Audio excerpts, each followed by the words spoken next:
মাদ্রাসার ছাত্রদের আনন্দের জন্য একটা হেলিকপ্টার নেওয়া হয়েছে। হেলিকপ্টারটা আমরা আনবক্সিং করতেছি।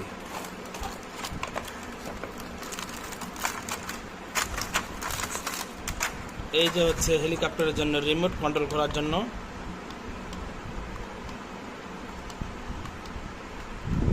এটা হচ্ছে রিমোট। এই যে মূল আকর্ষণ হচ্ছে হেলিকপ্টার। তো বন্ধুরা, আমরা একটু টেস্টিং করে দেখে নিই।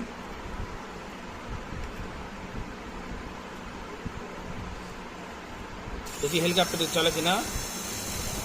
দ্রুত বেগে চলতেছে হেলিকপ্টারটি, আপনারা দেখতে পাচ্ছেন। এটা আমরা রিমোট দিয়ে কন্ট্রোল করতে পারবো, এই জন্য আমাদেরকে কোম্পানি থেকে একটা রিমোট দিয়েছেন। এই যে দেখলেন।